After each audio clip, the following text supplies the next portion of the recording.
Paul Simon's debut solo album turns 60 years old this month, so we're going to give it the random foreplay treatment. So join us for 4 songs from and one discussion of the Paul Simon Songbook.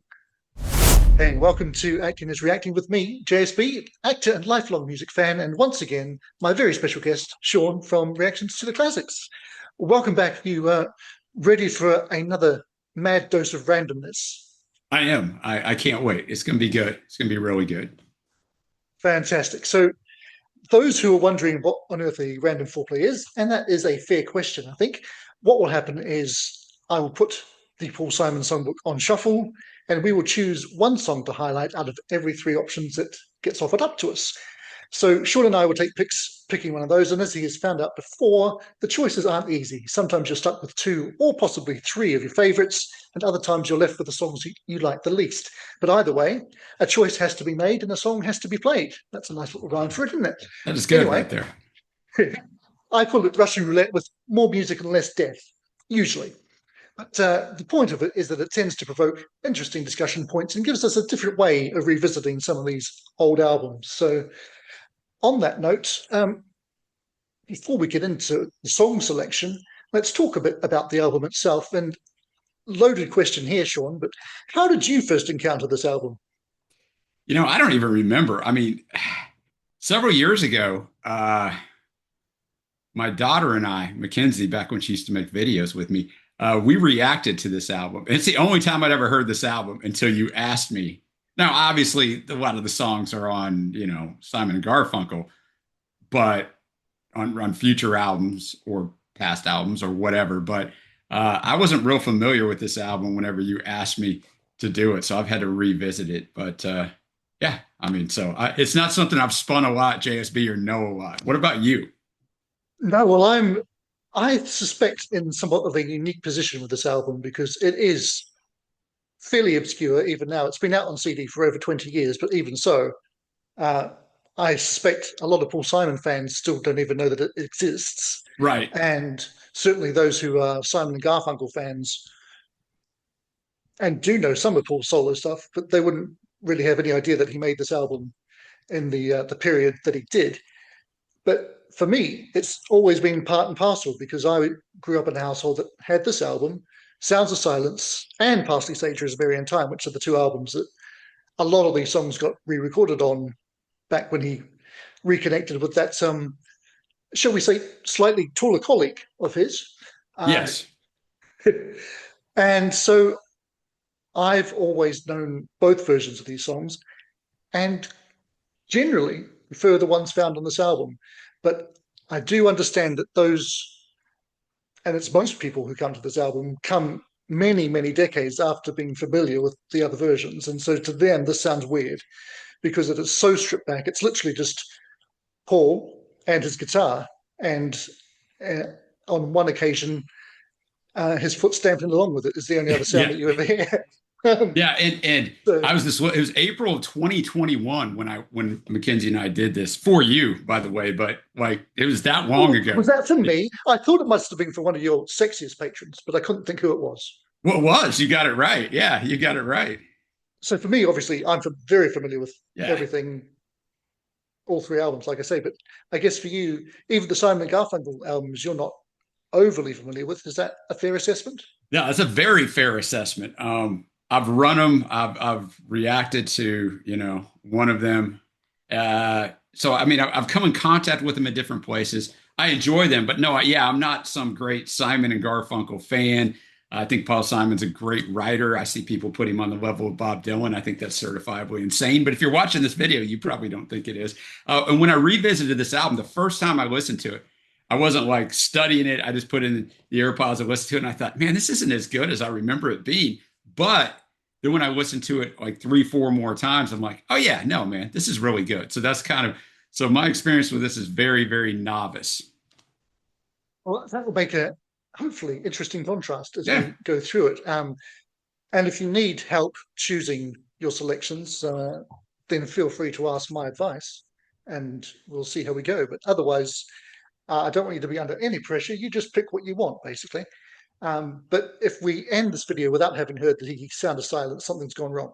Just saying. Yes, I agree 100%. 100%. Yeah, so for those who don't know the Simon and Garfunkel history, in 1964, a year before this came out, we had the first Simon and Garfunkel album, Wednesday morning, 3 a.m. And speaking of Bob Dylan, it's kind of Dylan's debut repeated all over again with the same mistakes made by Columbia Records, Yeah. getting the major songwriters to record a bunch of folk covers and just a sprinkling of their own songs. And it came out and sold about 3,000 copies. And I mean, now that would actually be quite good because people Yeah. aren't buying physical media. But back then, that was basically a disaster. Paul and Artie split. Artie went back to college. Paul came over to England and Europe in general and was kind of traveling around being an American troubadour. But being based in London, he had access to Columbia Records studio recording there to make an album, and he kind of got a bit of notice on the folk scene, and people were interested in some of the songs that he played on BBC Radio and that sort of thing. And yeah, he went into the studio, turned out these 12 songs, and nothing much happened. Um, Now, it didn't chart, but one thing that we need to say on that point is 1965, the UK album chart was a top 20. So not charting is not quite the disaster it might be. Who knows? It might not have sold anything. I'm not entirely sure.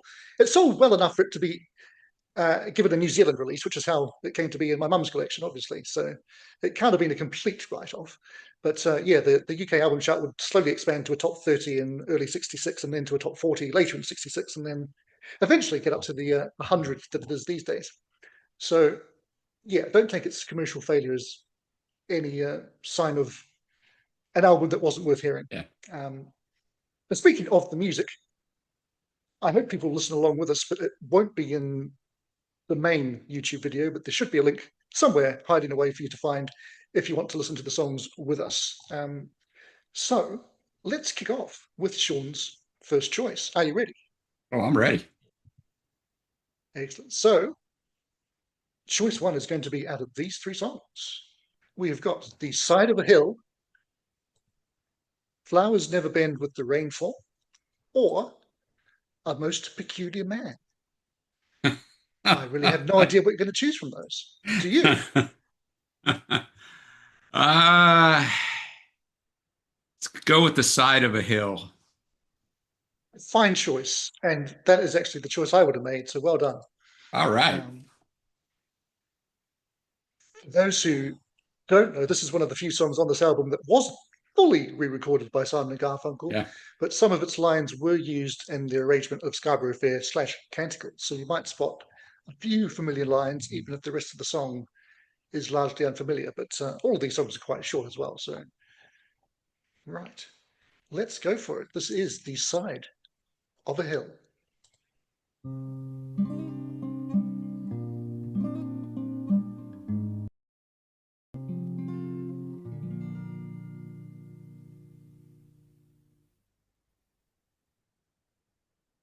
Here we are, the futility of war expressed in a little over 2 minutes.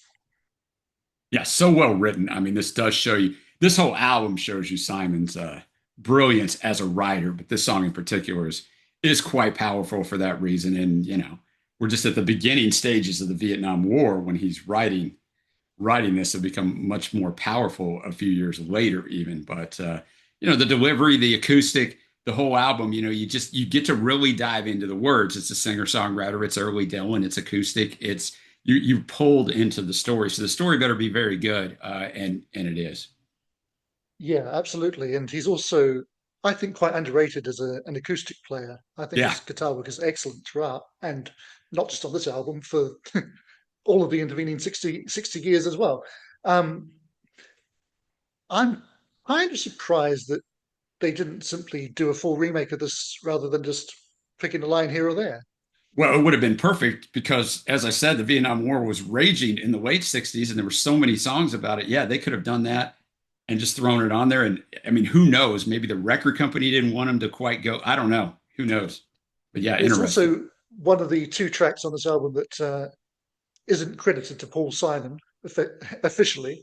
It's a Paul Kane tune, which was a Yes, the pseudonym he pseudonym. used, being a fan of Citizen Kane. But I was always very confused as a kid. And I'm sure I asked my mum multiple times, why this is the Paul Simon Songbook? Is he doing two songs by this Paul Kane guy? Um, and the liner notes make it clear that Paul's written all of these songs anyway, so it's all a bit strange. But It is strange. It's it's definitely strange. not the only strange thing about the liner notes, but we might come to that a little bit later. Don't know. Have you ever encountered the liner notes for this album? I have not. They are a treat, I can tell you. Okay, now you got my Uh, I'll, curiosity ex- peaked. I'll explain a bit more about those. But first, I'm going to pick a song because, hey, it's my turn. You did great. Um, for me, even if I get my three least favorite songs, they're all good. But there are, I'd say about half the album is my favorite half, Yeah. and the other half is just really good.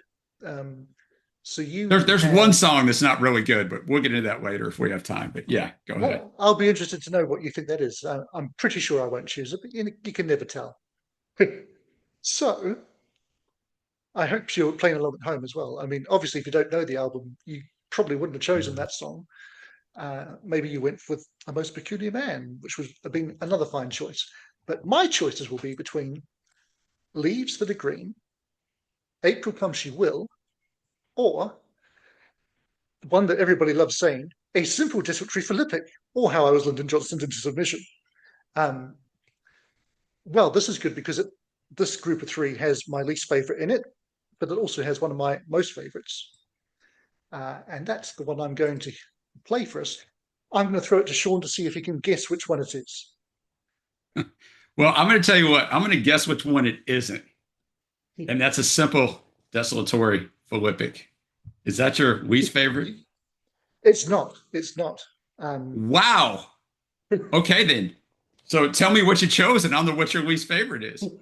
yeah, well, I chose, and we will hear right about now, Leaves of the Green.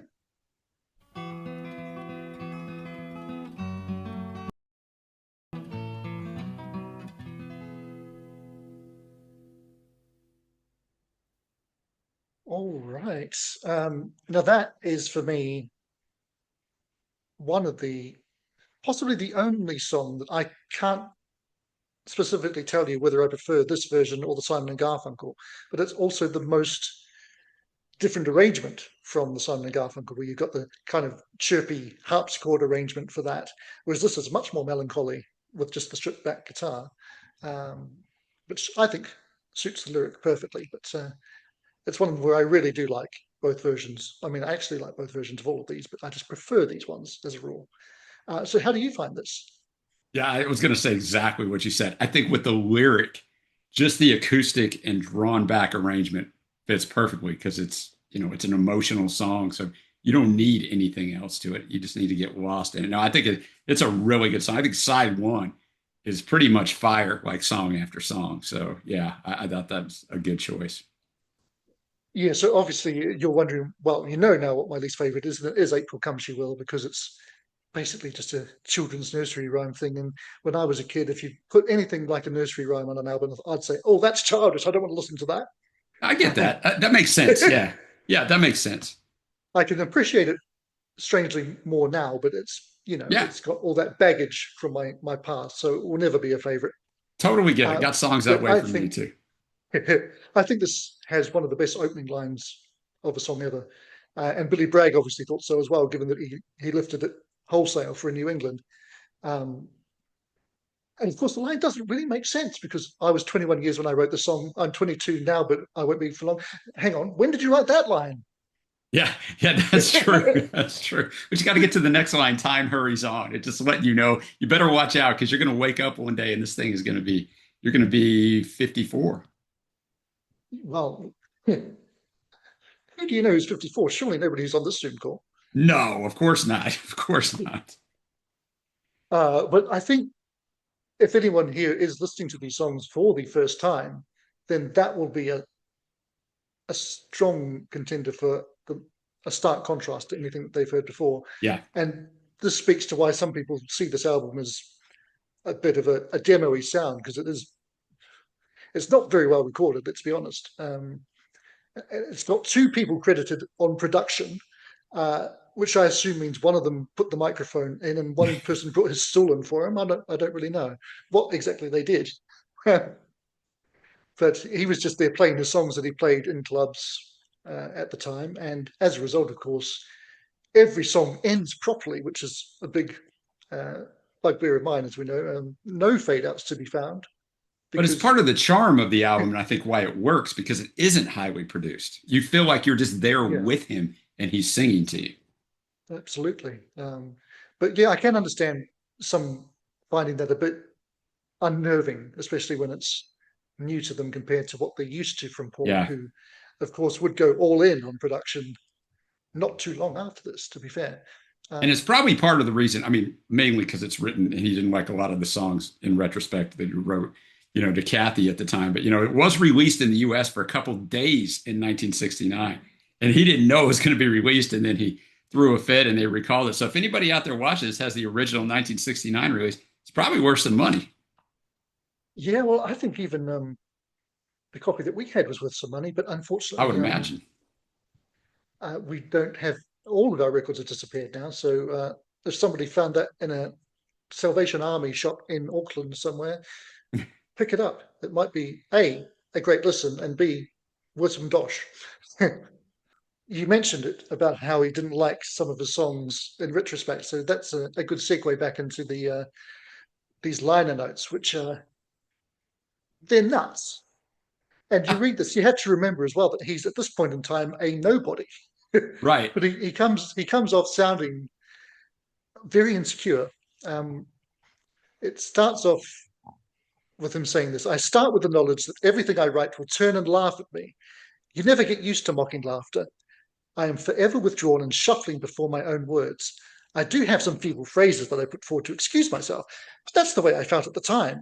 But I can barely hear them for the ringing of laughter in my ears. You see, I know that in a year's time I'll reread these scribbled notes and think, oh no, did I write this junk?" And if you think that's a strange enough introduction, he then proceeds to provide a couple of little mini sketches, one of which features Paul, but also Paul forcing himself to listen to his own music and laugh at himself or something along those lines, before he drifts off into a kind of Disney-esque slash Wizard of Oz fantasy land where he can go off and be happy. It's really bizarre. But he ends by saying that this LP has 12 of the songs that I have written over the past 2 years. There are some here that I would not write today. I don't believe in them as I once did. I've included them because they played an important role in the transition. It is discomforting, almost painful to look back over something someone else created and realize that someone else was you. Yeah. I mean, Introspective to the max, right? we might all have something in our lives that we look back on in that way and say, well, I can see that was a younger version of me. But I would hope as I that we say, all do. I would hope that we're all that it's not introspective. as We if all Paul's an should. old man at this point. And of course, as we know, most of these songs suddenly became good enough to re-record when he needed material to Yeah, they make those did. Simon Garfunkel records. Good point. Anyway, I I'm still not entirely sure what to make of, and I haven't read all of those to you, so they are available to find online if you want to go and read the full shebang and marvel at their bafflement. But meanwhile, it's time for Shawn to make another most excellent song choice, and I mean, there's one song that if we know it comes up, we'll be hearing, but otherwise the choices could be tricky. So Yeah. let's find out. So Shawn's choice number two comprises "He Was My Brother," "Patterns," or "Kathy's Song." Ooh. Oh, wow. I didn't get, there was two of them. So you gave me all side two after I said side one was fire. Um, I can tell you that this selection contains my most played song from this album. I mean, I rated every single song like on a point system, on a point system, and they're all either rated the same. One of them's point one higher. So I guess I'll take that song, and that was "He Was My Brother." That's the correct answer. Uh, Look at me, I'm two for two. you're doing great. Yeah, I mean, I didn't even have to prod you. So, Yeah, I mean, I mean, I have felt a lot of pressure though once you said one of them's your most played song, but I got it right. So all right. all right. So, This, of course, is one of the two songs, and spoiler alert, we're going to hear the other one soon. Um, that was previously recorded by Simon and Garfunkel on that debut. Uh, and in both cases, well, let's not get ahead of ourselves. Let's just hear the song and then I'll tell you what I think about it afterwards. So here is He Was My Brother.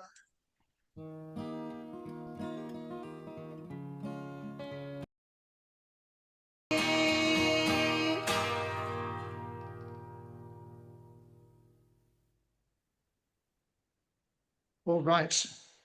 Fantastic choice, Shawn. Well made. Yeah, So that what song does this get just 0.1 of a higher score than? I'm curious to know.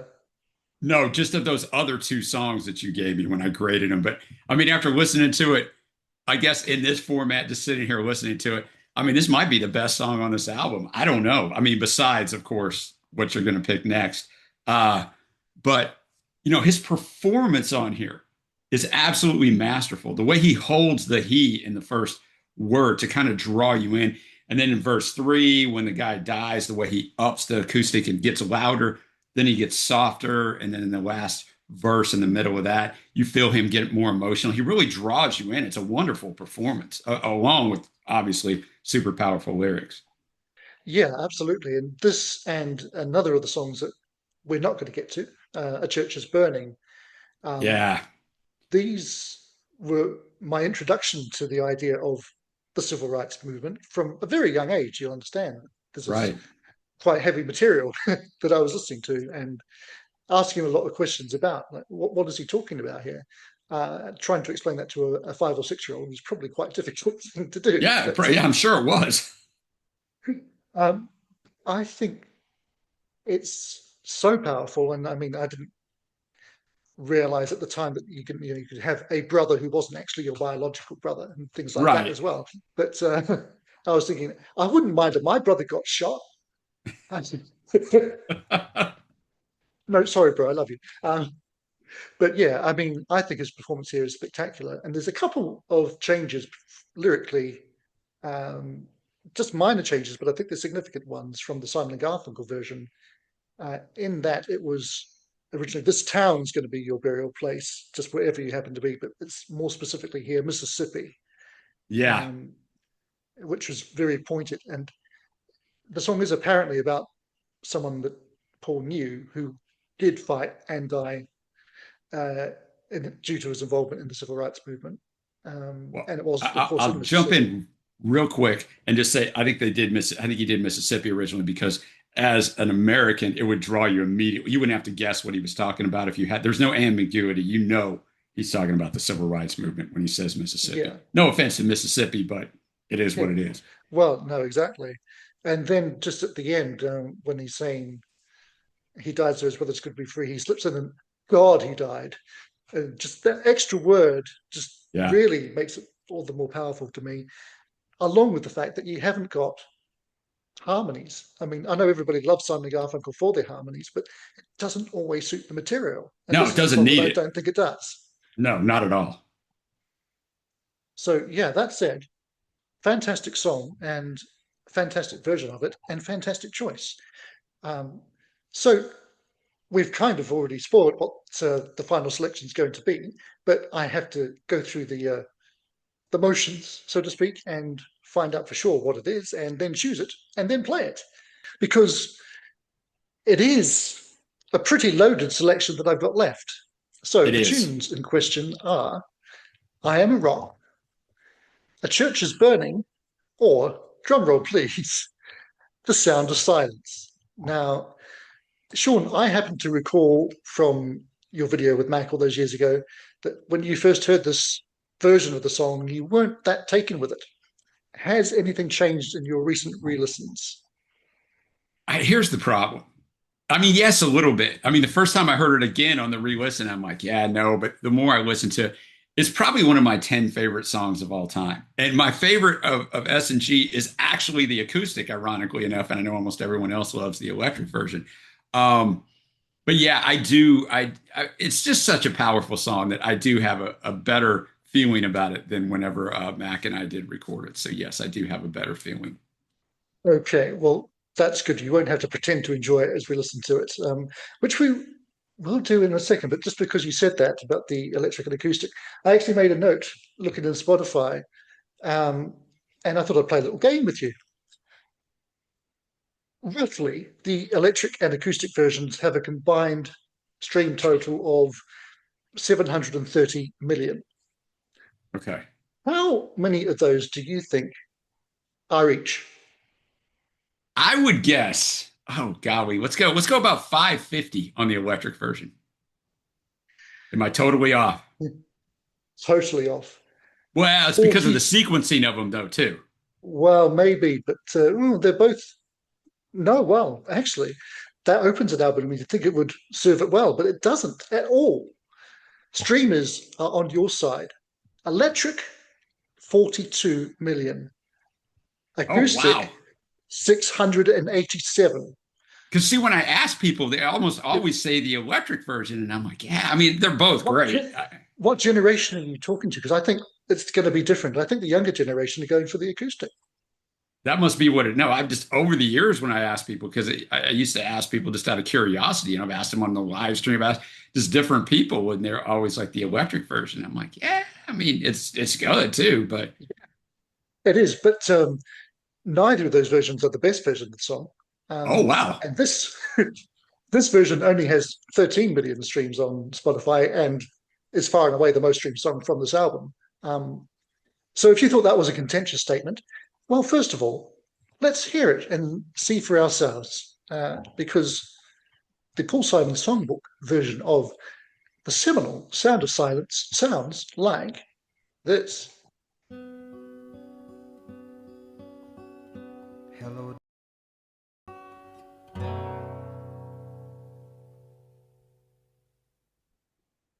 All right. Well, anyone who was hearing that for the first time, I am fascinated to know what you make of it. So do let me know in the comments below. yeah, And yeah, how did you take it on that hearing, Shawn? it's good. But what I really need to do is throw this back to you. You need to educate me why this is the best version. Well, because I always thought it was, and you can't change your mind after that many years. I agree. That's the first time. Obviously, is this the first version you heard of it? Well, I mean, like I say, I heard both basically simultaneously, but I just always Okay. gravitated to this version. Um, and I just think, again, lyrically, it makes more sense to have one person singing it.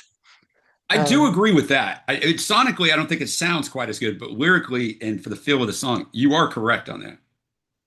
and I also like, I mean, put it this way, I'm glad that he's not tapping his foot through the whole damn album, but No, I am too. But I like what that brings to the song, especially the way it actually comes in on the line about the narrow streets of cobblestone, which I've always yeah, imagined in my head helps me into that world, and I'm walking those streets with him as he's tapping his foot. Um, Maybe other people don't enter the song the same way as I do, but that's always something that's worked for me on this particular recording. Um, Funnily enough, there's an alternative version of I Am a Rock, which is on the CD, where he taps his foot on that as well. But oh, otherwise, uh, I don't quite know why it's on a song or two and not the rest. But like I say, it probably would get annoying song after song. But it would, but this had something special. And I'll say on those three song choices you had for this, this was the right answer, but there was no wrong answer. I'm a Rock and the Church is Burning are just fantastic as well. And I'll also say, you're probably not watching this video if you have this opinion, but the band Disturbed did a very famous cover of this song that many people will tell you is better than Simon or Simon and Garfunkel. And that's insane talk. That's just my 2 cents. Let's not go there. But it's a very hot debate over this song, and it's crazy to me. But anyway, I consider putting up a poll of all four versions, this yeah, both Simon and Garfunkel versions and Disturbed. But I'm not sure that I'd like the answers, so I don't maybe I think you won't do would, that. especially with the younger generation. It would be a good song war for your channel, the original. Of course, which one are you going to choose? So I guess you're going to choose this one Well, versus Disturbed. but